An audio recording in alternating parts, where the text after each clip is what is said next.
máscara eu vou tirar aqui, então, certo? Só para vocês poderem me ouvir. Vou ficar distante, não vou sair daqui não. Bom dia, a graça e a paz a todos. Eu estou surpreso, cara, gostei. Bastante gente, eu achava que não ia. Porque o título ficou ruim, né? O título ficou muito. Parecendo ser muito técnico. Mas vocês vão ver que não é. Qual é a ideia? Né? A ideia é a gente estudar sobre alianças. Basicamente é isso. Nossa base bibliográfica, eu vou logo fazendo propaganda, são esses dois livros aqui, tá? Vou até passar aqui, vocês irem dando uma olhada, são os dois livros que eu estou usando, são do mesmo autor, que se chama Alianças, que é um livro bem curtinho, menos de 100 páginas, bem curtinho, muito bom. E o outro é Cristo dos Pactos, é um livro um pouquinho mais pesado, um pouquinho mais denso, mas ele também é fácil de ler, não é tão difícil não. Vão ser 9 encontros, no caso começando com hoje, né? Ou seja, vai ser esse mês de outubro todo e o mês de novembro, se assim nos permitir, a ideia é essa, certo? E qual é o nosso objetivo? O nosso objetivo é a gente estudar sobre essa teologia da aliança que é tão falada no meio presbiteriano. Eu acredito que você já deve ter ouvido muito falar sobre teologia da aliança, né? Quem aqui já ouviu falar sobre teologia da aliança, teologia do pacto? Rodrigo já. Vitor, né? Muita gente já fala, aliança, família da aliança, povo da aliança. Né? Então a ideia é a gente exatamente saber o que isso quer dizer. Né? Por que isso é tão importante para nós, né? Enquanto presbiterianos, enquanto cristãos, enquanto reformados. E hoje, o meu objetivo hoje é a gente fixar os conceitos que vão nortear, né, todo o nosso mini curso. No fundo é um mini curso, porque são só 9 horas, né? Porque a aula geralmente dura 1 hora, né? Então vão ser basicamente aí 9 horas. Né? Então a ideia é a gente hoje introduzir alguns conceitos chaves. Quais? O primeiro é o que é uma teologia bíblica, que está lá no título, né? Tópicos de teologia bíblica. O que é isso? Toda teologia, pelo menos toda teologia correta, deveria ser o quê? Bíblica, né? Mas por que essa teologia especificamente está sendo chamada de bíblica? Existe uma teologia não bíblica, né? A teologia, enquanto um campo do conhecimento, né, do saber humano, que digamos que estuda a Deus, né?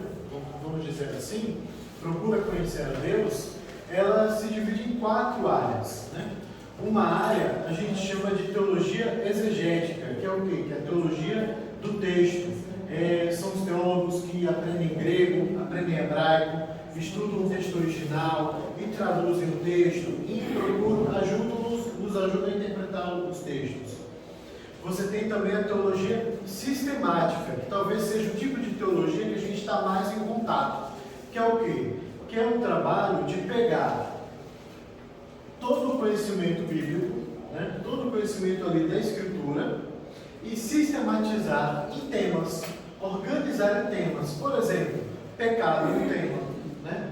O homem é um tema, a trindade, né? A natureza de Deus é um tema, a própria Escritura é um tema, Cristo, a pessoa de Cristo é um tema, né?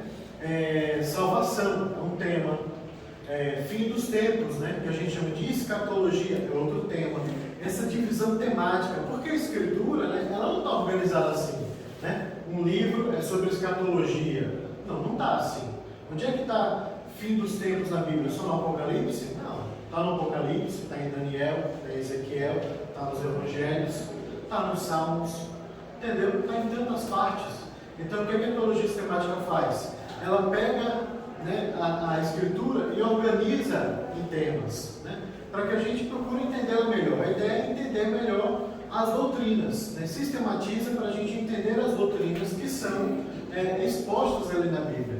Você tem também, então, a teologia histórica, que é o quê? O desenvolvimento dessas doutrinas, né? A área de história, da história da própria doutrina e história da igreja. Você tem a última teologia, que talvez seja aquela mais legal, mais interessante. Eu não me inscrevi, não, posso entrar? Pode, claro. Você tem aquela, uma área chamada teologia prática, que é o quê? Que a gente pode chamar também de teologia pastoral, né? Que é a área da aplicação, a gente aplicar então os conhecimentos, né? Aplicar os conhecimentos que a gente aprende da Escritura na nossa vida, né? Então, é a área prática, né? É a área pastoral também. E pronto, são essas 4 áreas. O que é a teologia bíblica? Ela está exatamente naquela exegética, naquela primeira. Ela é a base. Por quê? Porque ela não é a sistematização da Escritura em temas, mas é a ideia de quê? De você pegar a Escritura e tentar entendê-la como ela está escrita, da maneira como ela está exposta. A gente tem um conceito aqui, que eu gostaria que a gente acompanhasse. É um conceito feito por um pastor chamado Tiago Bahia, num vídeo, num mini curso que ele deu numa igreja em Salvador. Eu vou depois compartilhar. E ele fez com base nesse outro autor aqui chamado Gerhardus Voss. A teologia bíblica canônica é a exibição do processo orgânico, descrição e revelação verbal no seu gênero multiforme e continuidade histórica. Parece complicado, mas a gente vai ver cada ponto. Primeiro, teologia a gente viu, é estudo de Deus. É bíblica, porque não é a teologia de acordo com a Bíblia, embora toda boa teologia tem que ser de acordo com a Bíblia, até aí correto, né? Mas é a teologia contida na Bíblia, aquela que está dentro da Bíblia, ou seja, como que ela está sendo desenvolvida na Bíblia, de Gênesis a Apocalipse. Então, a teologia bíblica, aí quer dizer o quê? A teologia contida na Bíblia, certo? Canônica, porque se refere, quando a gente fala de Bíblia, a gente se refere ao quê? Aos 39 livros do Antigo Testamento e aos 27 do Novo Testamento, certo? Isso quer dizer canônico, né? Ou seja, aqueles livros chamados de inspirados. Exibição, e aí começa a gente a entender o que é que ele quer dizer com teologia bíblica. É exibição porque é exposição às claras, né? Como se fosse numa tela de cinema.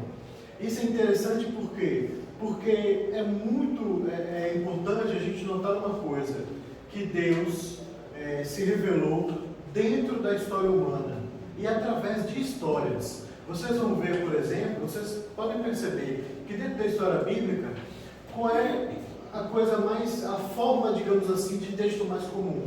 As narrativas, ou seja, as histórias de pessoas comuns como eu e vocês, certo? Ou seja, por meio de histórias comuns, de pessoas comuns, entendeu? Vivendo vidas comuns no seu tempo, Deus se revelou dentro da história humana. Não foi num mundo, digamos que não natural. Ele se revelou dentro do nosso mundo natural, do nosso mundo físico aqui, certo? Então, é uma exposição às claras, porque ela não tem outra coisa. Não existe segredo, gente. Não tem, códigos secretos da Bíblia. Não tem essas coisas. É uma exposição às claras. É um Deus que se revela. Ele não se esconde, ele se revela, certo? Processo orgânico. Isso é muito importante. Por quê? Para a gente entender que a Escritura ela tem uma unidade. Perceba que ela é semelhante a uma árvore. Uma semente, né? Uma semente de qualquer espécie. Ela já contém o código dentro... Quer falar? Você quer trocar de lugar com o bebê? Quer trocar de lugar? Por causa do ar? Sim. Quer trocar, Maria? Pode ser. Peraí. É só pra...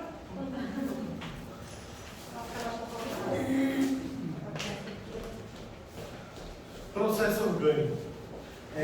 Pense em uma árvore, por exemplo, né? Bom, pense mesmo na gente, né? Quando Miriam ficou grávida, a gente foi fazer a ultrassom para tirar a prova, né? A gente fez o teste da farmácia, mas aí a gente, mas teste de farmácia só tem 99,999% de chance de estar certo. Então existe aí um erro estatístico aí que ainda existe. Então vamos fazer a ultrassom, vamos para a urgência e ver se a gente consegue fazer uma ultrassom. E fez. E tinha lá uma sementinha, né? Um embrião de gente, que para nós já é vida, né? Por quê? Porque ali já tinha toda a receita genética para que Mariana virasse um ser humano completo, né? Da mesma maneira que uma semente, né, de uma planta, né, ela já tem todo o código necessário, né, tudo que é necessário para apenas se desenvolver e tornar-se uma árvore frondosa, né? Está ali, né? Apenas só precisa o quê? De desenvolvimento. A história bíblica é a mesma coisa, gente. Ela começa como uma semente, onde já tem tudo, e ela só vai se desenvolvendo. Alguns teólogos dizem que nos 11 primeiros capítulos de Gênesis, toda a história da redenção, todas as doutrinas importantes da Escritura já estão expostas, já estão lá. Nos 11 primeiros capítulos de Gênesis, a história da sua vida, da minha vida, da humanidade, já está toda posta ali. Já está tudo posto. Não tem mais nada inédito que vai ser acrescentado. É só desenvolvimento do que já foi colocado. Inclusive o Evangelho, inclusive nosso Senhor Jesus Cristo já está posto nesses 11 primeiros capítulos, certo? Ou seja, é um processo orgânico, desenvolvimento como se fosse de um organismo mesmo, que vai crescendo, se desenvolvendo, né, por etapas. A gente vai ver que as alianças são o quê? Essas etapas, certo? Especial revelação verbal, por quê? Porque Deus escreveu 2 livros. Deus escreveu um livro que é a natureza, que é o universo, que é o objeto de pesquisa do André, né? Que é o objeto de pesquisa da ciência em geral. É o mundo natural à nossa volta. Né? O mundo natural à nossa volta é o livro que Deus criou, pelo qual nós entendemos que há um Deus. Por isso que não houve civilização no mundo, na história, que nunca tenha estipulado a possibilidade de haver uma divindade. Não, existe alguém por trás de tudo isso que está criado. Será que foi o sol que criou? Será que foi a água? Né? Será que foi o ar? Será que foram as mulheres? Quem foi que criou? Né? Será que foram nossos antepassados? Mas alguém criou tudo que está posto. Né? Ou seja, o homem percebe, é por isso que Romanos nos diz o quê? Que o homem se torna indesculpável, no sentido de que ele sabe que existe alguém que é maior que ele, que o criou e criou todas as coisas. Né? E que inclusive escreveu a sua lei no seu coração. Mas o que acontece? Esse livro, que é a natureza, que é o universo, ele não é o bastante para revelar o caráter e a vontade desse ser, né, do Criador. Ele não é o bastante. Dele você compreende a bondade, compreende o poder, compreende a glória, majestade. Mas você não conhece o caráter, você não conhece a vontade dele. Por isso que ele escreveu um outro livro na linguagem dos homens. Por isso que, tipo, uma das coisas mais tolas que as pessoas podem falar contra a Bíblia é o quê? É tipo, não, mas a Bíblia foi escrita por homens. Gente, mas ia ser escrita por ETs? Ou em linguagem de anjos, para a gente não entender? De maneira alguma. Né? O Senhor, ele se revelou, ou seja, ele se mostrou aos homens, porque foi aos homens que ele quis se revelar. Então não podia ser em outra língua, senão em linguagem humana. Né? Então, uma exposição, uma especial revelação, Deus se revela, mostra seu caráter e sua vontade por meio da linguagem humana. Né? Ele fala para nós por meio da nossa linguagem, de um jeito que a gente entenda. Gênero multiforme, porque ele utiliza várias formas literárias. Ele utiliza poesia, ele utiliza a narrativa histórica, ele nos conta histórias, ele nos canta músicas, canções como salmos, né? Ele nos dá profecias, ele nos escreve cartas, ele nos dá um gênero completamente diferente chamado Evangelho, que é uma biografia, uma narrativa, um negócio completamente singular, né? Ele tem uma série, ele tem escatologia, que são linguagens que é literatura apocalíptica, que também é uma literatura muito específica, né, comum daquela época. Ou seja, existem vários tipos de texto dentro da Bíblia, existem vários tipos. E por que isso é importante? Isso faz muita diferença quando a gente lê o texto bíblico, muita diferença mesmo. Quando você percebe que é uma narrativa, quando você percebe que é um texto legal. Legal como assim? Que é o Senhor nos dando ordens. Entendeu? Quando o Senhor está escrevendo, está nos dando, por exemplo, uma ordem, sendo imperativo. Por exemplo, amai-vos uns aos outros. Está no imperativo. Isso é uma ordem, isso não é uma sugestão. Seria bom você amar, não é uma ordem. A ordem tem que ser o quê? Cumprida. Pronto, você já entendeu o que é que o texto quer dizer, só sabendo qual é o modo verbal. Em português. Não precisou de hebraico, não precisou de grego, de nada. Só isso. Ou seja, a gente saber qual é o gênero literário já ajuda bastante. E a Bíblia é cheia desses gêneros. E continuidade histórica, por quê? Porque a Bíblia inteira ela tem continuidade, ela não tem quebras. Isso é muito importante, irmãos. Por quê? Porque exatamente as alianças é que dão sentido e que dão unidade a essa história, né? A história que está exposta na Bíblia. Essa história que está exposta na Bíblia, nós podemos dizer que nós estamos dentro dela. Por quê? Porque ela começa ali na criação do universo e termina onde? Nas bodas do Cordeiro, né? Então, em algum ponto dessa linha, nós estamos, né? Ali no final dos tempos já, né? Estamos bem para mais perto das bodas do Cordeiro, claro, né? Alguma dúvida, gente, com relação ao conceito do que é então teologia bíblica? Deu para entender então mais ou menos qual é a ideia? Gente, se tiver dúvida pode falar, certo? Aqui a gente, a palavra é livre. Para dar unidade, né, e como uma espécie de eixo, né, para poder, digamos que, ligar todas as coisas. É exatamente aí onde entra a aliança, como um conceito que dá o norte, né, que é, digamos, que é o que como se fosse uma espécie de mote, né, de tema. Né? Tema não, mas como se fosse um eixo mesmo. Acho que eixo é a melhor palavra. Um eixo que liga cada uma dessas partes, dessa progressão, ou seja, desse processo orgânico, do desenvolvimento da revelação de Deus, ou seja, Deus vai se revelando aos pouquinhos. É como que o retirar do véu da noiva aos poucos. Né? É como que você vai retirando ali a embalagem do produto que você está desembrulhando aos poucos, até que ele fique completo. Né? Ou seja, existe um desenvolvimento ali. Esse eixo, né, são as alianças. Segundo o Robertson, a aliança é um pacto de sangue soberanamente administrado. Esse é o conceito bíblico de aliança com o qual a gente vai trabalhar. Toda vez que a gente ouvir falar de aliança, que é esse eixo que liga cada uma dessas partes, né, cada uma dessas etapas nas quais Deus se revelou cada vez mais. Né? Ele se revela um pouco a Noé, ele se revela um pouco mais a Abraão, um pouco mais a Moisés, um pouco mais a Davi, até se revelar completamente onde? Em Cristo, que é a revelação plena, certo? Ou seja, é uma gradação, vai ampliando, né? Por isso que é uma exibição. É como que a tela fosse crescendo. A aliança é esse eixo. E o conceito de aliança, quando você pensar em alianças bíblicas, entenda como esse conceito aqui. É um pacto de sangue soberanamente administrado. Pacto por quê? Porque é aquilo que une duas pessoas. Isso é fundamental. Por quê? Porque é o entendimento de que o nosso Deus é um Deus relacional. Ele não é impessoal, mas ele se relaciona. E se relaciona por graça. E sempre foi por graça. Por quê? Porque ele nunca precisou se relacionar conosco. Certo?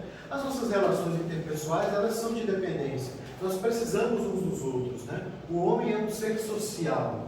Né? Nós precisamos ter comunicação uns com os outros. Enquanto família, enquanto sociedade, no trabalho, nós não vivemos sozinhos. Na verdade, precisamos uns dos outros. O Senhor não. O Senhor não precisa.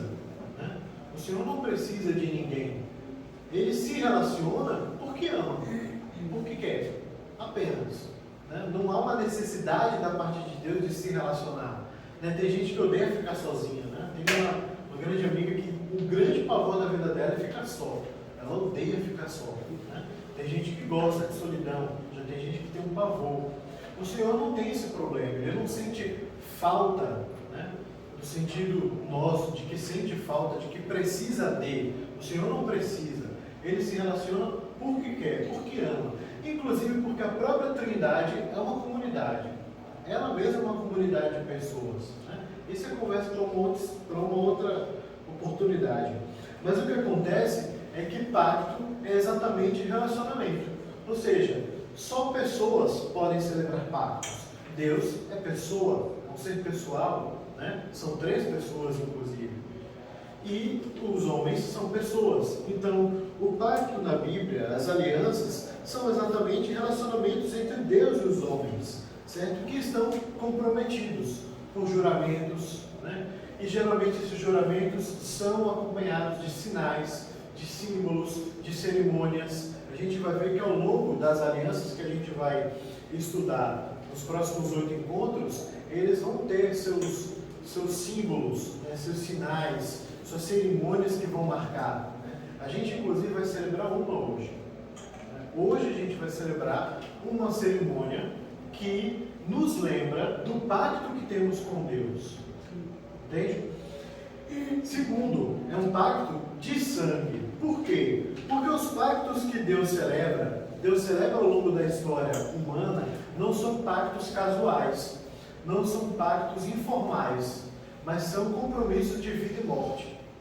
Desde o Éden foi assim, compromissos sérios de vida e morte.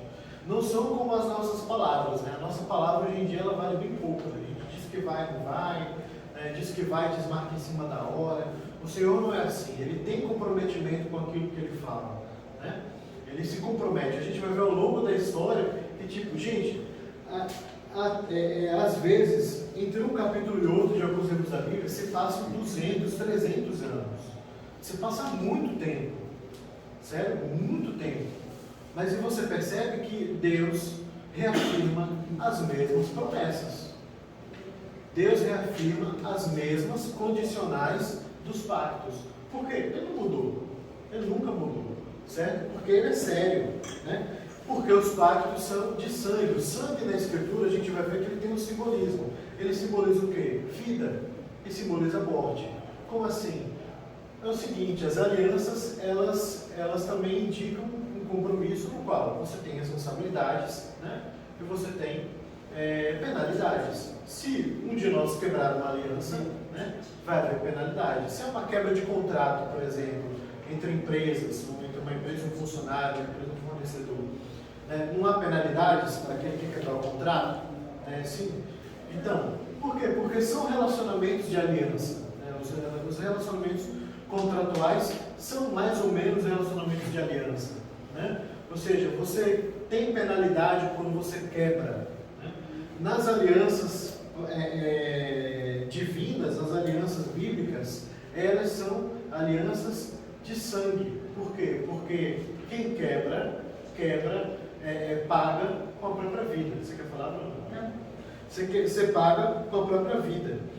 O grande exemplo disso era os sacrifícios de animais que eram feitos nas celebrações das alianças. As alianças elas eram celebradas com um animal cortado ao meio, porque simbolizava isso vai acontecer com a pessoa que propôs celebrar a aliança. Né? A gente vai ver que isso é muito forte e talvez seja muito mais simbólico exatamente em Gênesis 15, na aliança de Deus com Abraão, quando Deus faz aliança com Abraão. Abraão parte um animal ao meio. E se partir o animal ao meio, eles chamavam de cortar a aliança. Para nós pode parecer estranho, mas para eles, só falar cortar, eles já entendiam que era cortar uma aliança. Você falava de pacto, Oi? você dizendo de pacto, que aí, no caso, é algo muito importante. E às vezes tem pessoas que fazem pacto, né, e até mesmo com Deus mesmo, mas nunca chega a cumprir, né? Só fala. Mas em volta, né? E isso aí não cumpre, entendeu? Então, Eu vou fazer isso aí e não cumpre. Isso. Porque acha que isso, eu esqueci. E não é assim. Então, é algo importante. Você se comprometeu, você tem que cumprir. É a mesma coisa você se comprometer com uma pessoa, uma coisa você vai cumprir. É por isso que a própria Escritura diz, é melhor não votar. Sempre melhor não votar. Ela já sugere isso, porque conhece o coração do homem. Então é melhor não votar, né? Não faça votos. Agora, assim, casamentos, né? Eles não era feito, né? Sacrifício do animal. Era geralmente a aliança, era o próprio ato sexual, né? Então, essa não era a única aliança que celebrava pactos, ou melhor, essa não era a única cerimônia que celebrava pactos, né? Essa era, digamos que, a mais grave, né? A mais séria. Mas os casamentos eram e são, e talvez seja, gravem isso, porque a gente vai falar isso muito. Porque casamento, gente, é talvez a metáfora mais significativa para a história bíblica. Mais. Só para você ter uma ideia de como casamento e aliança é uma coisa que anda junto. Né? A gente poderia resumir que a história bíblica é uma história de casamento. Não é outra coisa, é uma história de casamento. Certo? Não, a verdade era a seguinte. No Se o ato casamento sexual era não uma das cerimônias judaicas. E eles não faziam sacrifício com o animal, né? Não. A aliança era firmada com o ato dos noivos, né? Isso, então, você tinha festa, mas o próprio ato sexual já era... Aliança, não já era... sacrifício animal, não. Isso, não tinha, de fato não tinha. Você tinha várias formas, por exemplo, o Senhor, ele celebra a aliança com Noé, não é com sacrifício de animal, é com arco, né? É com arco celeste, né? Ergueu o altar, né?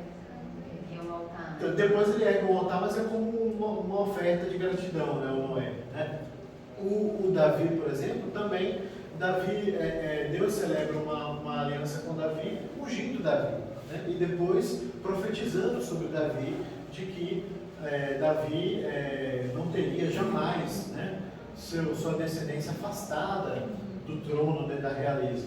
Na verdade, isso é uma predição de Cristo, né, que era o filho dele, né, por questões genealógicas. Mas o que acontece? Esses pactos e mesmo o casamento, ele possuía penalidade. Por exemplo, se alguém adulterasse, né, era punido com morte, inclusive. Você vê que mesmo não tendo o sacrifício como símbolo, o adúltero era penalizado com a morte. Por quê? Porque ele quebrou uma aliança. Entendeu? Isso vai ser fundamental para a gente entender as alianças que a gente vai estudar, né? Desde a aliança com Adão até Cristo, né? São alianças sérias, né? Sem o derramamento de sangue, a própria Escritura fala em Hebreus 9, não há remissão. Ou seja, o sangue simbolizava que para redimir você da quebra da sua aliança, só havendo derramamento de sangue, né? E a aliança pode ser desfeita? Não pode, exatamente. As alianças que Deus celebrou, de maneira alguma elas podiam ser desfeitas. Elas todas eram perpétuas, né? Uma pessoa cada várias vezes. Então, a Escritura, ela vê isso como um erro, né? Aí já é uma discussão sobre casamento e divórcio, né? Mas não deixa de ser uma aliança. Então, o casamento é uma aliança. É por isso que, por exemplo, o apóstolo Paulo, quando ele vai falar sobre homens se deitarem com prostitutas, né, ele diz: vocês se tornam uma só carne com ela, mas elas não são a esposa de vocês. Ele não está dizendo assim: olha, se você se deitou com ela, agora você é marido dela. Entendeu? Tipo, não é porque você apenas teve relações sexuais que você se tornou marido e mulher, percebe? Por exemplo, cerimônias de casamento do Gênesis, por exemplo, a cerimônia de casamento de Isaac e Rebeca, é completamente diferente da de José e Maria no Novo Testamento, porque tem uma distância aí de mais de 4.000 anos, certo? É muito diferente. Essencialmente a mesma coisa, é compromisso, é pacto, isso é o mesmo, não mudou nada, entendeu? Mas, por exemplo, no relacionamento entre José e Maria, né, você tem um casamento feito em várias etapas, certo? Se a gente for um dia estudar o Novo Testamento, costumes, coisas assim, vai aprender, por exemplo, que por que José já tem um comprometimento com Maria de tal maneira que ele deixá-la, no caso, quando ele pensava que ela havia o traído, né? Era o que estava na cabeça dele, ele teve toda aquela preocupação para não difamá-la, porque se ele abrisse a boca, se ele a acusasse de adultério, mesmo não tendo casado, eles não estavam morando juntos, certo? Porque eles estavam no período que é o período que nós chamamos de noivado hoje, né? Que era o período no qual, basicamente, o jovem, o homem, né, que geralmente era muito mais velho do que a mulher, ele montava a casa. Ele demorava um tempo para poder montar a casa dele, para colocar a esposa na casa. Ele demorava esse tempo. Quando ele montava a casa, depois que ele montava, aí fazia-se a festa, festas que duravam às vezes 4, 5, uma semana. Eram festas muito grandes, certo? Que era quando ele ia até a casa da noiva e buscava a noiva para morar agora com ele em definitivo. Esse tempo de comprometimento no qual ele preparava a casa já era tão sério que se a noiva desistisse, né, se houvesse algum problema, já era considerado um adultério, entendeu? Já era considerado uma quebra de pacto, percebe? Já era uma quebra de pacto. Num período, por exemplo, entre Gênesis, Isaac e Rebeca, o casamento já é o quê? Isaac conhece Rebeca, não tem cerimônia, não vou falar de cerimônia nenhuma. simplesmente diz que Isaac recebe Rebeca na tenda de sua mãe, eles têm relações e dali em diante Rebeca vive com ele e acabou. Ele não conta de cerimônia, que houve nada, não é verdade?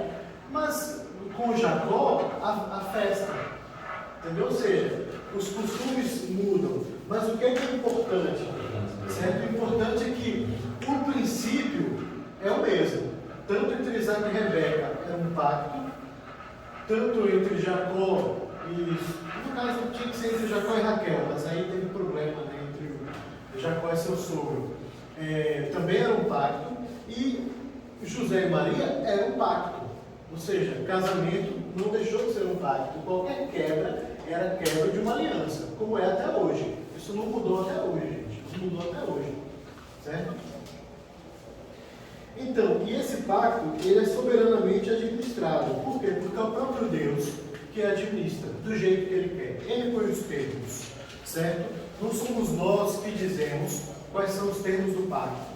Não somos nós que falamos, né? Você sabe que, por exemplo, quando empresas vão assinar um contrato, né, celebrar um contrato, que geralmente, se elas são do mesmo tamanho, elas vão ter o mesmo poder de fogo, né?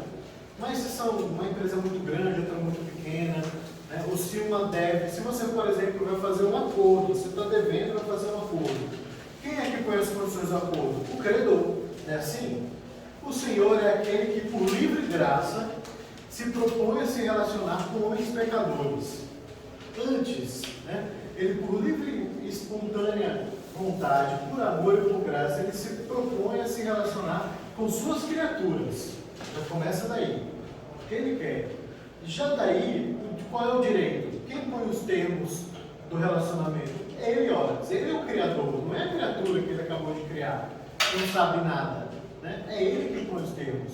Quanto mais quando essa criatura peca, né? Agora essa criatura não é apenas criatura, ela ainda é culpada, ela ainda quebrou o pacto que tinha anteriormente. E agora? Mas esse mesmo Deus se digna a continuar se relacionando com ela. Então ele mesmo coloca os termos, ele mesmo coloca os termos do pacto. Não somos nós, né? Ou seja, Abraão não colocou uma cláusulazinha, né? Moisés, Davi, né? Qualquer um ali, personagem bíblico, colocou, não, Senhor, mas o Senhor não acha que circuncisão é um negócio meio, né? Nossa, vai doer na criança, né? Podia ser outra coisa. Era circuncisão, então vai ser circuncisão. E ponto final, né? Ou seja, os termos do pacto são soberanamente administrados, ou seja, Deus quem administra, é Ele quem diz como é que vai ser. As pessoas que nunca acreditam, você acha que podem escolher? As características das alianças. A primeira é que elas são eternas, elas são perpétuas, está vendo?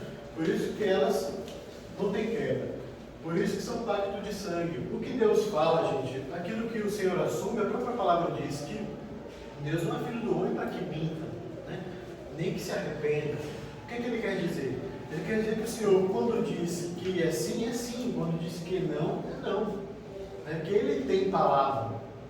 Nós, muitas vezes, né, falhamos com nossa palavra, né? Falhamos com nossos compromissos. Mas o Senhor não, Ele é fiel, né? Nós cantamos isso, domingo após domingo, a fidelidade de Deus. Nós vivemos isso. Eu creio que a maioria de nós aqui tem experiências para contar do quanto que Deus é fiel, né, na sua bondade sobre a nossa vida, de quanto que Ele tem permanecido fiel. Ou seja, as suas alianças são eternas e graças a Ele que são, porque exatamente o fato delas serem eternas é que nos dá garantias, né, é que nos dá a possibilidade de consolo, de repouso, né, da gente saber que amanhã, né, no nosso amanhã, para o Senhor todo tempo é tempo presente, mas para nós não, né? Que amanhã a gente não vai acordar e Deus mudou de ideia, né? porque está de mau humor, né? Não, o Senhor, Ele é perpetuamente bom e Ele não muda os compromissos que Ele assume, nunca mudou, nunca mudou. A gente vai ver ao longo da história bíblica que Ele não muda de modo algum e que o plano sempre foi o mesmo. A diferença é que ele foi se desenvolvendo, foi se tornando cada vez mais claro. Mas o plano de salvação, como a gente costuma ouvir, né, ele sempre foi o mesmo. As pessoas no passado, no presente e no futuro futuro serão salvas do mesmo jeito, pelo mesmo modo, pela mesma pessoa, do mesmo jeito. Como agora, Digo, você disse que não era só a questão do casamento, né? Eu não vou me ater no casamento Certo. em si, mas como é uma aliança, e você diz que Deus, a aliança do casamento, ela é até hoje e vai ser na eternidade, porque a gente tem como noivo para a igreja, que é sim. a esposa. Aí o meu pensamento seria o seguinte: essa aliança que Deus faz, que Jesus faz com os homens, seria uma aliança espiritual. Mas a aliança que o homem aqui na terra faz com Deus seria necessariamente espiritual, porque eu posso, como o irmão falou ali, que é pecado casar várias vezes, como também é pecado ficar só e pensar do mesmo jeito. Então, no caso, se o casamento for desfeito, vamos supor, no mínimo umas 3 vezes, ele deixou de ser aliança com Deus, porque ele quebrou esse pacto, mas é um pacto terreno, que foi feito no mundo humano, o casamento como a gente vê hoje. Então, como seria essa relação de pacto, de aliança, de casamento espiritual, do bem de Deus, e a aliança que é feita humana aqui na terra para com Deus? Então, mas é que eu acho que essa divisão de espiritual e físico, por exemplo, acho que essa divisão, tipo, a Bíblia ela não faz. Ela não faz, né? Por exemplo, digamos que a gente recebe aqui na igreja um casal. Pense no seguinte, um casal, até para isso serve como exemplo de como que essa questão de pacto é importante, tá? Um casal de pessoas que estão muito desejosas de conhecer a fé. E elas foram casadas numa cerimônia de candomblé, certo? Marido e mulher, elas se casaram numa cerimônia de candomblé e no civil. Elas estão casadas no civil e a cerimônia religiosa delas, eu nem sei se no candomblé tem cerimônia, tá? Estou só estipulando, tá bom? Numa cerimônia de candomblé. E são recebidas aqui. Elas estão casadas diante de Deus ou não? Estão, gente. Claro, Estão. Não importa se eles, quando casaram, invocaram demônios. Não importa. Entendeu? Não importa. Diante de Deus, é uma aliança, é um pacto. E se eles se divorciarem, eles prestarão contas a Deus se esse divórcio foi legítimo. E se elas não estiverem casadas no civil? Como Eles... muita gente vive hoje. Então, aí no caso vale o que, no nosso caso, né, da escritura, da IPB, vale, por exemplo, como a Constituição orienta. A Constituição orienta o quê? Que, por uma questão de testemunho público, né, gente? Não é porque o casamento civil faz o casamento sem casamento, tá? Mas é porque é uma questão de fé pública, né?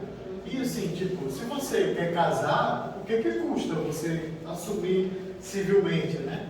Não faz sentido, né, pessoa? Então, aí, o que é que seria feito? Orientaria fazer o casamento civil. Se esse casal aí, porventura, sentisse vontade de fazer uma celebração de casamento agora, diante do Deus vivo, assumir seu compromisso, aí é outra história. E seria muito massa se fizesse, né? Mas o casamento em si, né? Ou seja, o fato deles terem um casamento, por exemplo, se for um casamento de uma outra cultura, se forem, por exemplo, indianos que vieram para cá e que de repente não tem casamento civil, certo? Mas eles não estão casados, então é um casamento, gente. Tá entendendo? Tipo, ali é um outro contexto, né? Na Índia, digamos, eles não têm o nosso casamento civil, mas eles vêm para cá, de repente, e começam a congregar com a gente. Mas, por exemplo, vai salvar alguém onde está? Aqui no Brasil, considera esse casamento deles? Isso eu não sei, isso aí a gente teria que ver constitucionalmente, né? Como é que a igreja, né? Como é que a IPB interpreta, porque é o seguinte, coisas que a escritura, né? Ela não diz claramente como é que a gente faz, a gente parte de princípios, na verdade. Por exemplo, essas questões de união estável, né? De casamento civil, são coisas do nosso tempo, né? São aquilo que legitima os casamentos do nosso tempo.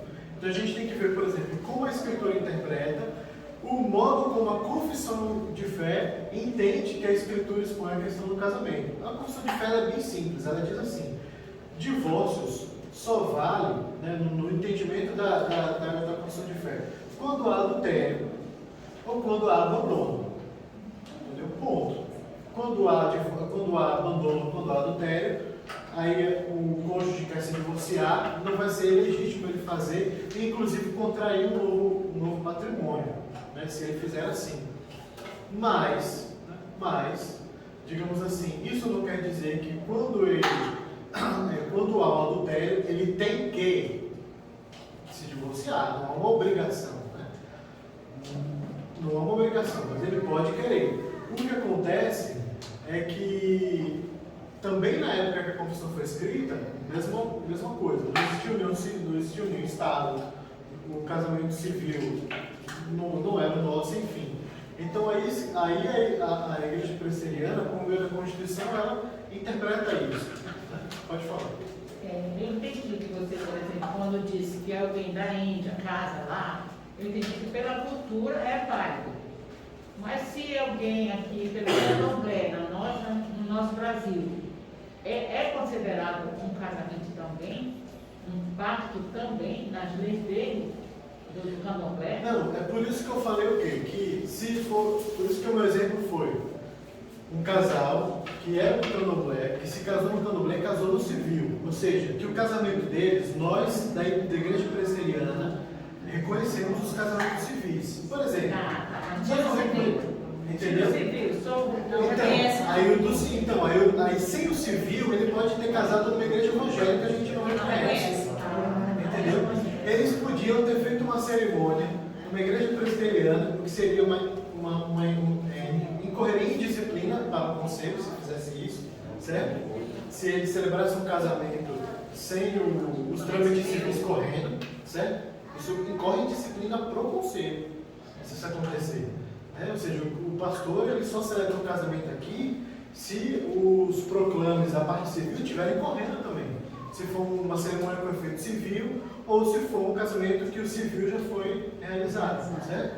Pelo menos a regra é essa. Por isso que eu disse que quis pegar um exemplo regular, ou seja, é um casal que é do candomblé e está casado no civil. A gente não recebe casais que eram católicos, né? Gente, cara, qual diferença faz? Sim, faz muito pouca diferença. Ser casado numa missa ou ser casado no candomblé, do ponto de vista cultico, né? De culto, faz pouca diferença, tá? Está entendendo? Espiritualmente falando. Então, mas não é casamento, entendeu? Tipo, não é pacto. Você vê o peso que tem a palavra pacto, casamento, para a Escritura e diante de Deus. Mas já fiquei confusa de novo. Tirando o civil, é um pacto perante Deus? Então, a questão é a seguinte. É ou não é? Então, aí é que tá. Essa pergunta é boa. Essa pergunta é boa. Porque a gente. É que a gente está falando. A gente está falando aqui dessa questão disso aqui, porque no candomblé, sabe, a gente. Eu mesmo já estou demonstrando, você está achando que é um pacto. Ô, Gildomações que eu tinha aqui. Diga. Então, a gente estava comentando sobre isso, que eu não entendia isso assim. Para mim, acho que era feito lá no candomblé, para mim isso não tinha valor. Entendeu? Eu penso assim, a gente tem a Bíblia como um manual de fé e prática para o cristão. Ou seja, a gente quando quer aplicar ela numa condição de uma pessoa que não é cristã, de uma pessoa que está no candomblé, a gente não consegue aplicar, dizer aquilo ali, porque aquilo ali não é um casamento. Mas se a gente chegar, se aquela pessoa ela fez um casamento sem os trâmites civis, não é? Hoje, na prática, para nós, ela não está casada. O brasileiro, sim, que está regulamentado pela lei, ela não está casada. Tanto que na hora que você vai, o bebê nasce, né, você pergunta à mãe, vai perguntar, é casada ou solteira? Exatamente. Casada no papel, Isso, aí ela marca. Casada. Exatamente. Aí Isso é casado. Então, Se você não for casado é no papel, pacto. você não é Não é casado. pacto. Mas eu quero saber, não é pacto. Aí só entrando com a questão, quando da união estável. A partir do momento que a pessoa, a partir do momento que a pessoa vive em união estável e ela se converte, não é? Tipicamente ela precisa regularizar, ou ela está em pecado. União estável, não é? Para o cristão evangélico, não é? Ela está em pecado. Por quê? Porque ela está praticando sexo, tudo, mas não está oficialmente no civil registrado, que é o que a nossa lei regulamenta. Não é? Tem uma posição estável. A pessoa com união estável, quando ela preenche esse formulário, preenche como casada? Não preenche como casada, entendeu? Então, o testemunho, é isso que está. O testemunho público é de casado? Não é. Pronto, então não está casado. E aí, por exemplo, o poder de casamento Está é homossexual. um pecado. O casamento homossexual não existe. Não, Aí que tá. porque pela Constituição não existe. Nem Mas, por pela exemplo, escritura, não sim, existe. não, sim, mas assim, perante a sociedade, e é o que eles estão tentando lutar, né? Por exemplo, a Constituição do Brasil não reconhece, mas se um dia a Constituição do Brasil mudar, Na Bruna tem lei. Existe lei que pode as pessoas que têm união estável. Né? Não, Então, o original é a Constituição, mas hoje o Supremo Tribunal já diz que a pessoa com mais de 2 anos ela tem os mesmos direitos que não, não. mas aí está falando de direito civil e união estável. Eu estou falando de ser visto como casado, é casado. Não existe isso. Então, poderia ir no diário Martins, né? Não é casado, mas tem todos os direitos. Sim, mas eu digo assim, a gente não pode dizer que são casados. Não são. Não são. Mas, por exemplo, se a nossa Por isso que surgiu esse termo união estável, que é para tentar aglomerar esse pessoal que vive junto, que vive ajuntado. Mas, por exemplo, se a nossa Constituição, que é o que a Marcos estava ouvindo, se ela dissesse que o casamento pode ser entre 2 pessoas sem ser um homem e uma mulher, né? Se ela pudesse ser Entre 2 pessoas. a gente consideraria que perante Deus elas são casadas? Esse casal homossexual? Não, de jeito nenhum. Tecnicamente não funcionaria. Ele quer fazer uma pergunta. Tem Vitor e Maia inscritos. Não, na verdade eu só queria fazer agregar uma coisa, que a gente precisa entender que o casamento é uma estrutura colocada na criação por Deus. Então, a estrutura do casamento sempre vai ser a mesma. Pode ser no candomblé, pode ser, sei lá, espírita, pode ser onde for, em qualquer nação, em qualquer lugar do mundo. Tendo o casamento, o desejo de uma pessoa se relacionar com a outra, fazerem um pacto. Até mesmo eu diria, as pessoas que, por exemplo, elas têm uma vida sexual ativa e elas moram junto. Hoje até mesmo para o mundo você pergunta, elas não são casadas civilmente, digamos assim, mas fala, está casada com outra, só que está só morando junto. Que você querendo ou não, diante de Deus elas assumiram um compromisso. Mesmo que seja Não, mas veja a mulher que Jesus fala com ela. Jesus fala com a mulher. A mulher, você bem Eu vive. penso assim. Não, mas Jesus não fala isso. Jesus bem sabe você que E não é esse que seu você está marido. morando não é seu marido. Não é seu marido. Exatamente. Você não está casado. Você já está casado. Esse texto que o Bruno falou é importante, porque é o seguinte, isso ilustra bem. De que mesmo naquela época, você tinha a possibilidade do amancebado, né? Lembra desse? Antigamente você tinha esse termo, né? O amancebado, o amaziado. Então, que era o caso daquela mulher. Ou seja, provavelmente, por alguma circunstância da vida, aquela mulher ela se juntava, ela não casava. Entenda, o casamento, é isso que eu queria dizer. O que é que, no caso, a gente precisa importar? Para um testemunho público. Tipo, qual é o testemunho público de que aquele é casamento? Dentro da nossa cultura, no nosso tempo e no nosso espaço. No Brasil, 2020 é como? Indo no cartório e dando meu nome, meus documentos, documento da minha mulher, assinando tudo ali. Testemunha e tudo. Isso. Cara, aquilo ali tem um peso muito grande. E a partir dali, meu irmão, tudo nessa vida é eu e ela. Porque, inclusive, é assim lá em Gênesis. Inclusive, recolhe sua certidão de nascimento. Exatamente, recolhe, porque hoje eu não tenho certidão de nascimento. Minha certidão é de casamento. Né? É tão sério esse negócio de casamento isso. que, por exemplo, lá fora, para a gente pegar uma documentação legal no país, eles pedem a segunda via do casamento, porque se a pessoa for união estável, qualquer outro documento não é considerado. Precisa da sua segunda via para comprovar que você realmente está casado ainda com a pessoa. Uma coisa atual. Nem pode ser uma coisa, por exemplo, na época que eu casei, em 1993, fui pegar a documentação em 2004. Eles não aceitam a minha certidão de 2004. Eu precisava pedir uma segunda via para comprovar daquela data, daquela época, para comprovar isso. Aí pega o caso da mulher samaritana. Ela provavelmente, quando casou, ela não, pelo menos com aquele rapaz com quem ela estava, que o Senhor, né, denuncia de cara, né? Você diz bem que esse não é seu marido, né? Você já foi, já tivesse tantos outros homens, esse não é seu marido. Provavelmente com esse rapaz com quem ela estava se relacionando, ela não teve aquele tempo, né? Ou seja, não houve todo um testemunho público de que aquilo era um casamento, né? Ou seja, tinha irregularidade. Podia até haver sexo, que é o que em 1 Coríntios o apóstolo Paulo fala quando ele vai admoestar os jovens que dormem com prostitutas. Vocês se tornam uma só carne com elas, mas elas não são a esposa de vocês. Ele está dando uma reprimenda dizendo: vocês estão se tornando uma só carne com quem não é a esposa de vocês. É um erro. Você deve se tornar uma só carne com quem é a esposa de vocês. Entendeu? Ela se torna esposa para se tornar uma só carne. Lembre que na ordem criacional o homem deixa a casa de seu pai para se juntar à sua mulher. Existe uma intenção de casar antes, ou seja, existe um casamento, um assumido compromisso antes de celebrar, de consumar. Essa questão de se tornar uma só carne, como que Deus vê isso? Não, mas o se tornar uma só carne é de fato ato sexual mesmo. Isso Mas como que Deus vê Ele está isso? querendo perguntar se é pacto. não é pacto. Se fosse então, se fosse pacto, mas O pacto era deixar a casa do pai e mãe e juntar a sua mulher. Exatamente. Mas E ela se tornar uma só carne. Certo, e como que Deus vê isso de se tornar uma só carne com aquele? Pecado. Então, é pecado. Mas uma só carne significa o quê? Então? Conjugação carnal. Certo. Não, isso é fornicação. Porneia, né? É porque nesse caso está negligenciando a palavra de Deus, não é isso? Isso, Banalizando isso. o pacto. Isso, Porque exatamente. Deus institui o pacto entre homem e mulher como uma relação sexual. A partir dali seria uma só carne. E a gente não, as pessoas banalizam esse pacto e essa.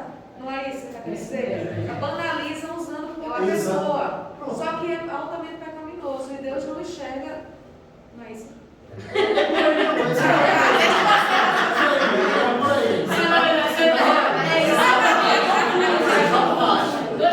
Ele está perguntando em relação a você, se o ato sexual por si só, de você sair da sua casa e se juntar à sua mulher, já não é um casamento. Ele não legitima. Ele está Então. falando, você está falando sem a parceria burocrática. Então. Não, eu não acho que seja um casamento.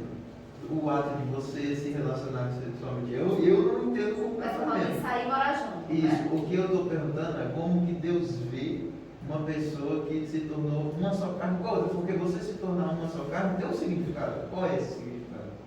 O significado de ser uma só carne? Isso. Depende da circunstância, né? Depende Não, mas se fosse uma coisa que você quer dizer do casamento, você está querendo dizer do casamento? Não, porque vamos lá. Por exemplo, se eu fizer. Eu não, né? Se alguém fizer isso,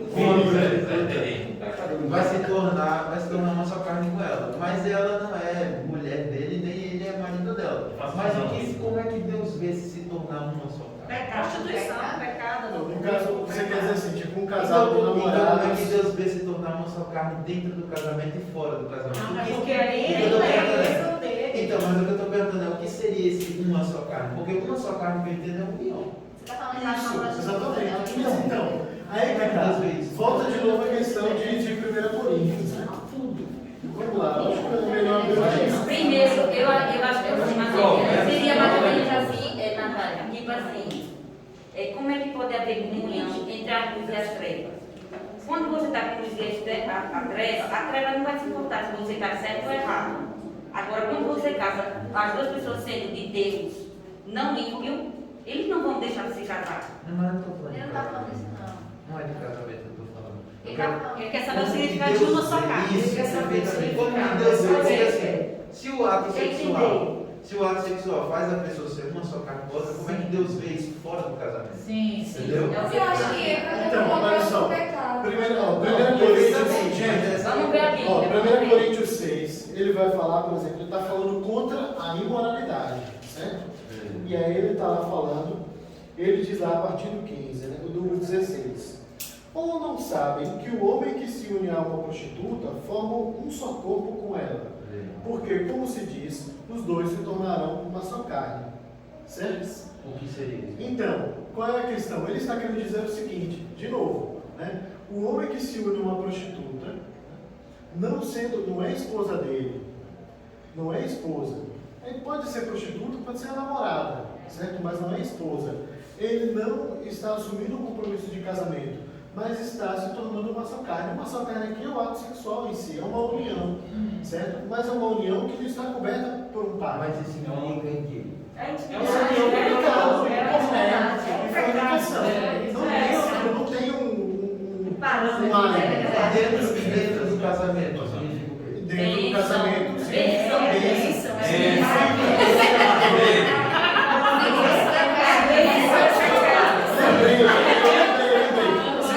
mais, significa uma coisa maior ainda. Significa que o Espírito Santo paira sobre o leito sem mácula.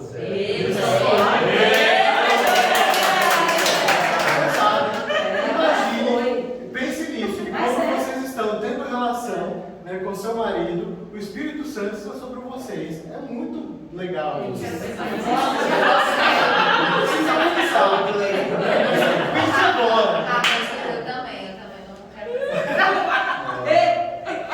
Então, só que o que seria, essa é a minha pergunta que ainda não foi respondida. O que seria esse uma só carne? Seria só Eu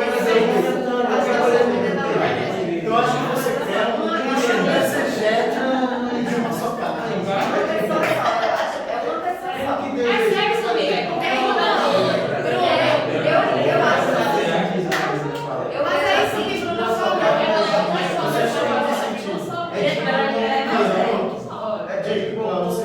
De certa forma que é uma intimidade, alguma coisa assim em relação à união. Não, eu Não, acho fala que que não eu é sou algo uma carne, você é espiritual. outra carne. Isso, perfeitamente. Não, Aí é algo além que transcende isso, que transcende o que a gente conhece como natural. Por exemplo, eu sou uma só carne, a outra pessoa é. Eu me junto com ela, então agora é isso que Deus vê. Eu entendo isso. Mas só que, por exemplo, Mesmo no livro de que 1 Coríntios seja 6, ele está falando que literalmente quando você se deita com uma mulher, né, que não é a sua esposa, uma prostituta, por exemplo, você se torna uma só carne com ela.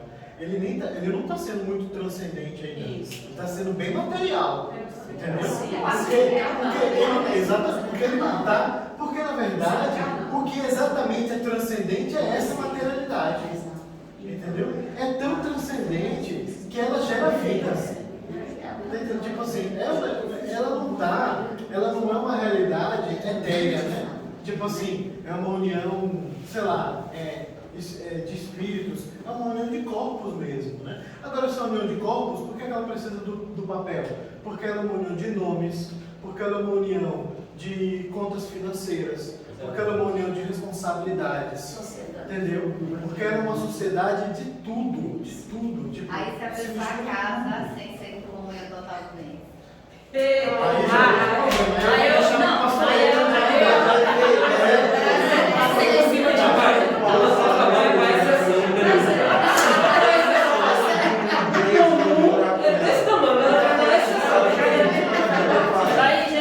Gente, eu preciso concluir. Eu vou até pular essa parte da gente volta do casamento. Eu sei que o casamento esquenta. Esse pacto aí parou. Só porque eu preciso muito falar da unidade temática. Era o ponto mais importante aqui dessa parte das características, tá? Eu preciso muito. A gente vai falar muito sobre casamento todos os domingos. Se preocupe não, porque casamento é a metáfora principal da aliança. Você tem dois tipos de unidade das alianças. Uma estrutural, que é o quê? Uma aliança contém a outra. Vocês vão ver isso, tá? A gente não precisa se aprofundar muito, porque a gente vai ver cada aliança passo a passo, a gente vai ver que uma vai conter a outra. Ou seja, a aliança de Noé vai estar contida, a de Abraão vai conter a de Noé, a de Moisés vai considerar completamente a de Abraão, e a de Davi vai considerar as outras anteriores. E a de Jesus, a nova aliança, ela unifica tudo. Tudo ganha sentido. Tipo, parece que você saiu da TV preto e branco para colorido. pro 4G, pro 4K, né? que Nada, agora assim, com uma tela gigante. Sabe, você saiu ali do preto e branco, bem turvo, né? Não é nem sinal analógico pro 4K digital. Então, quando você muda ali de Davi para Jesus, né? Em Jesus tudo ganha sentido, certo? É unidade, então, estrutural, orgânica, como a gente falou. E a mais importante, ela é temática. Por quê? Porque todo o sentido das alianças que Deus faz é o objetivo do Senhor ser o Deus de um povo que Ele forma para Ele. A fórmula pactual, o resumo de toda a revelação é esse: eu serei seu Deus e vocês serão meu povo. Essa é, digamos, a fórmula das alianças. Todas as alianças, elas estão de alguma maneira reafirmando esse versículo que vai ser repetido várias vezes no Pentateuco. Várias vezes a gente vai ver esse versículo sendo repetido. Várias vezes pelos profetas, os profetas reafirmando as promessas, né? As promessas do Senhor. E qual é a grande promessa? A grande promessa é: eu serei o seu Deus e vocês serão o meu povo. Certo? É você ser chamado para ser povo de Deus. Quando, por exemplo, o Wellington dá aquela chamada sobre comunhão, está dentro desse contexto. Tipo, é lembrar: fulano, ciclano, você é povo da aliança, não esqueça disso. Você é povo do Senhor. Entendeu? Tipo, não perca a bênção de participar, né, daquilo que, enquanto povo do Senhor, você tem privilégios que quem não é, não tem. Entendeu? Segunda coisa, que o segundo, que é o coração da aliança, é a declaração: Deus está conosco. Essa é uma coisa frequente em toda a Escritura. A gente vai perceber o quê? Que Deus é aquele que cria, né, a natureza, e Ele, ao final da tarde, descia para falar com Adão e Eva no final da tarde. Lembra disso? Que, inclusive, Ele pega Adão e Eva no pecado assim, quando Ele desce ao final da tarde para falar com Adão e Eva, e aí eles não encontram Adão, né, e perguntam por Adão, né? Então, Deus é aquele que desce para falar conosco, é aquele que quer Ele, por livre, espontânea vontade, de novo, Ele não precisa, mas Ele se relaciona conosco, certo? Gente, que privilégio grande é o nosso, de que o Criador do Universo quer alguma coisa com a gente, né? Meu Deus, se a gente se importa, sei lá, pense num ídolo do esporte, do cinema, da música, sei lá, que você gostaria de conversar, né? Alguém que, caramba, você achar o máximo. Nossa, poxa, caramba, seria o máximo se Paul McCartney falasse comigo. Meu Deus, mas e se Deus fala com a gente? Isso não tem palavra, cara, não tem nada comparável. Entendeu? Não tem nada comparável. Né? Por quê? Porque é o próprio Senhor do Universo, Ele criou todas as coisas. Eu acredito que não tem ninguém mais interessante no mundo para conversar, né? E aí o que acontece? Isso vai também se desenvolvendo aos poucos. A gente vai perceber que Deus, Ele institui o tabernáculo. O tabernáculo é o quê? É a presença de Deus no meio do povo. De dia e de noite, Deus andando no meio do seu povo no deserto.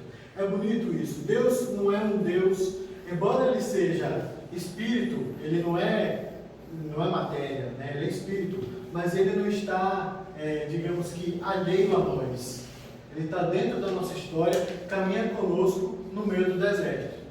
É muito importante, isso é muito vivo em Números, né? Números é muito isso, é o quê? O Senhor, Ele caminha com o seu povo, né? De dia e de noite Ele está lá, né? Ele acampa, né? No deserto árido, no sofrimento do povo, Ele está lá dentro. Aí institui-se o templo, né? Que é a centralização do culto, né? E o templo é o quê? É a morada permanente do Senhor no meio do seu povo. O templo não era importante por si, porque as pessoas precisam de um lugar para adorar a Deus. O templo era importante enquanto sinal de quê? De que Deus deseja habitar para sempre com o seu povo, certo? Permanentemente. No tabernáculo era perambulando, né? Aí em Jerusalém agora era permanente. E o principal, porque o templo era um lugar. Em Cristo é uma pessoa. É por isso que o apóstolo João, ele fala como, né? E o verbo se fez carne. Ele tabernaculou entre nós, né? O verbo que ele usa em grego é como se fosse isso, tipo, ele mesmo se transformou no tabernáculo. Ou seja, Deus não Como se não bastasse nos acompanhar no deserto, como se não bastasse o templo, o Santo dos Santos, onde só o sacerdote morava, ele fez, digamos, pior, ele exagerou, né? Ele fez o quê? Ele tomou a forma humana de um bebê, né? E agora ele caminha aí. Você pode ser seu vizinho em Nazaré. Isso é incrível, né? E tipo, é como, imagine, e que isso não aconteceu num outro planeta. Isso aconteceu nesse planeta, alguns quilômetros aqui atravessando o oceano. E é só 2000 anos atrás, ou seja, está dentro da história humana. Está muito documentado, entendeu? Não é lenda, entendeu? Não é lenda, é história de Karoshima, né? É uma coisa documentada, é registrada. Então esse é o tema da aliança toda. É o quê? Deus forma um povo para si. Deus é um Deus conosco, Emmanuel. Por isso Jesus tem esse título. Porque ele é o Emmanuel, ou seja, Deus conosco o tempo todo. Por isso que quando ele anuncia sua morte, ele diz o quê, né? Eis que estou convosco até o fim dos tempos.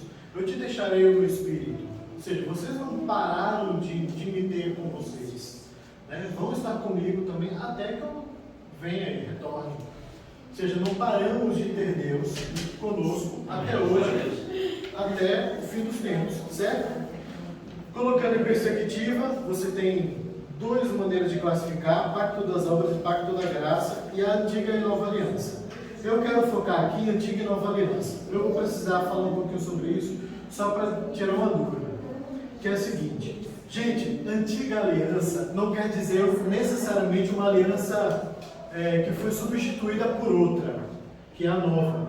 Antiga Aliança significa mais alianças das promessas, e a Nova Aliança, a aliança da realização dessas promessas, certo? Ou, em outras palavras, a Antiga Aliança, as sombras, e a Nova Aliança, a realidade daquilo que as sombras apontavam. A sua sombra não é você, mas ela aponta que você está no lugar, entendeu? Que você está presente ali. Aquela sombra ali aponta que quer estar ali sentada, né? As sombras do Antigo Testamento apontavam o quê? Que Cristo esteve presente o tempo inteiro. Ele lutou com Jacó, ele é a escada que Jacó viu, certo? Ele esteve presente sendo aquele a quem Davi tipificava quando Davi lutou contra Golias.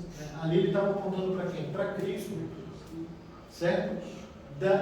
Cristo está presente em vários momentos. Cristo está presente na destruição de Sodoma e Gomorra.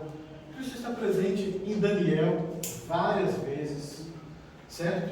Ou seja, Cristo está presente o tempo todo, mas como sombra. Aí, na Nova Aliança, ele aparece, né? Ou seja, Deus se revela face a face, certo? Então essa é a diferença, tá? Antiga Aliança e Nova Aliança, os dois são pacto da graça. Ou seja, ninguém era salvo no Antigo Testamento pela lei.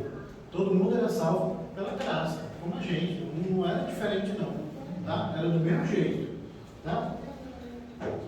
No ponto 4, vocês vão ver aí, quando vem em casa, basicamente, vocês vão ver que essa é a estrutura do nosso curso. As alianças são as estruturas que a gente vai ver. Começando pela aliança do começo, que é a que a gente vai ver no domingo que vem, e aí por aí vai. Mas, isso é uma coisa que me confunde. Você fala aí que antigamente no Antigo Testamento as pessoas eram salvas também pela graça, apesar de ter a lei.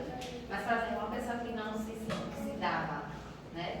Tanto que, para você, se você quisesse ser dado em casamento ou um povo participar, tinha que se circuncidar, para dizer que ele fazia parte do povo da aliança. Assim, não que ele era salvo pela circuncisão, mas se ele não fizesse, ele não era salvo por Deus.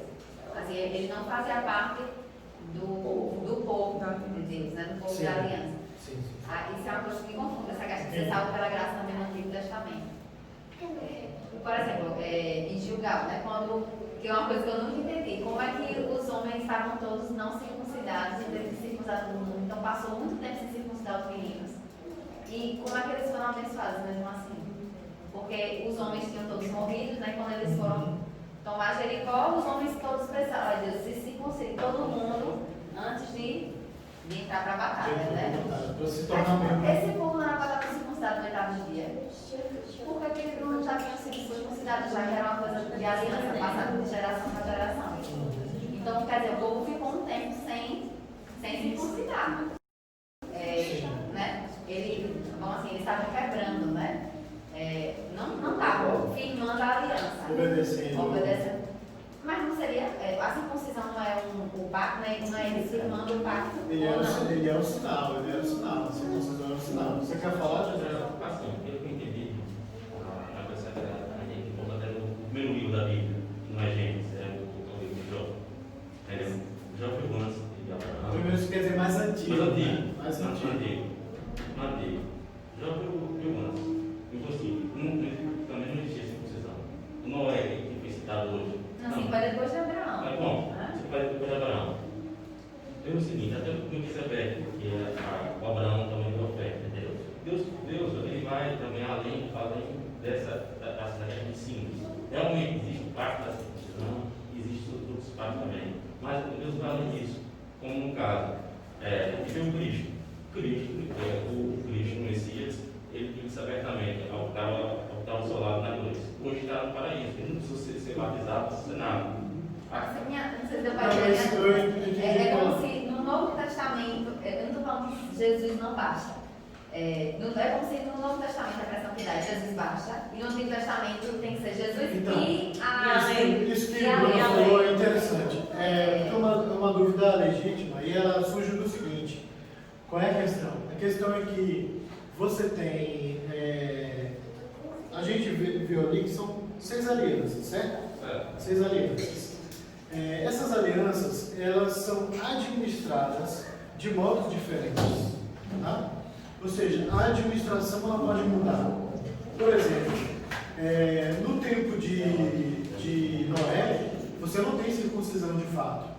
Então a circuncisão, por exemplo, ela não dá a lei, os 10 mandamentos, né? Ela não é exigida de Noé, a lei, né? Então, por exemplo, quando Deus firma uma aliança com Noé, a aliança com Noé é uma aliança para quê? Preservação. Dizendo, enquanto, né, existir tudo de noite, né, eu não vou destruir mais o mundo com água. Pronto, eu vou deixar a humanidade vai prosperar a partir de você. E aí, é o que acontece, certo? Com Noé, ele não exige os 10 mandamentos, ele não exige circuncisão, ele não exige sábado, né? E curioso, que o sábado, por exemplo, ele está lá no início. Mas o que acontece? Com Moisés, ele exige. Em Abraão, só tem circuncisão. A circuncisão é o símbolo que entra em Abraão, né? Ele começa com Abraão. Com Moisés, já acrescenta os 10 mandamentos. Por quê? Porque as administrações, ou seja, o modo como Deus conduz cada pacto, de fato pode mudar, certo? Então ele modifica a forma exterior do pacto. Então a forma exterior do pacto podia ser a obediência à lei, como foi entre a aliança no Sinai com Moisés até os tempos de Jesus. Qual era digamos que a forma de administrar esse pacto? Pela obediência à lei, né? É como se fosse para a gente o bater e vencer. Mas isso está mais próximo disso, digamos assim. Mas o que acontece? As pessoas, elas não eram justificadas pela sua observância à lei. A maior prova disso é que você tinha necessidade de sacrifícios diários pelo pecado. Porque as pessoas pecavam o tempo todo. Elas não deixavam de pecar. Então elas não deixavam de quebrar os pactos. Deus, inclusive, ele institui os 10 mandamentos, institui um sistema de sacrifícios para exatamente te aliviar a culpa, para você não, digamos que, ser morto por quebrar aqueles 10 mandamentos especificamente, né, digamos assim. Para quê? Para te ensinar que, olha, todo dia você peca e todo dia um animal, né, que não tem nada a ver com o seu pecado morre por sua causa. É um ensino didático. Isso, porque é uma sombra de Cristo. Agora, exatamente. nessa questão do sacrifício, da lei mosáica, eu encontro, no caso, até em Gênesis, no caso, Adão está sacrificando também, entendeu? Sim. E assim, pelo que eu vi, foi uma mesma continuidade disso aí, já havia sacrifício, já havia expiação ali, naquela época, né?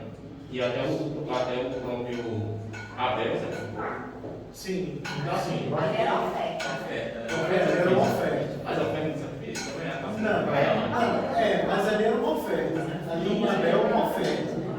Não é um sacrifício. Porque o que Já ouviu esse termo? Já. Oferta pacífica é o quê? Era a oferta que você fazia. As ofertas, gente, não sei se vocês já perceberam, mas as ofertas eram comidas pelas pessoas que ofertavam, viu? Tipo, era tipo chamar para um churrasco.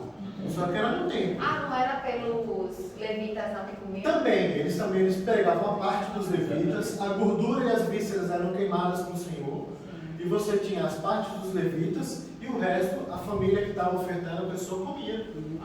Quando era holocausto, que quer dizer tudo queimado, isso sim, era tudo queimado. E você tinha ofertas pacíficas. Ofertas pacíficas eram ofertas que você, por exemplo, fazia por gratidão, fazia só por adoração, entendeu? E agora eu estou falando isso, tipo isso. E você tinha oferta por pecado. Por exemplo, o dia da expiação, né? O Yom Kippur dos judeus, né? O dia da expiação, ele era o quê? Era o dia disso, de você sacrificar por causa dos pecados, né?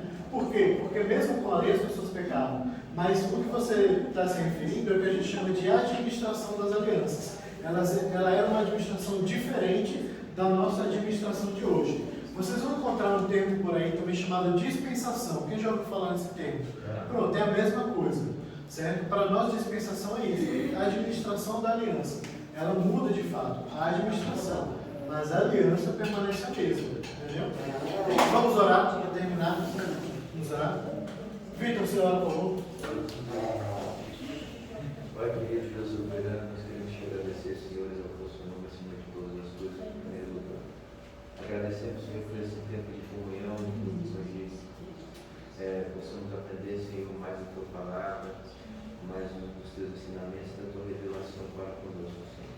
Abençoa cada um que está aqui, nos leve para casa de forma tranquila, Pai, sem que nenhum mal nos aconteça. Obrigado, Senhor, mais uma vez por essa oportunidade de estarmos aqui em comunhão, a aprender mais de Ti. Isso é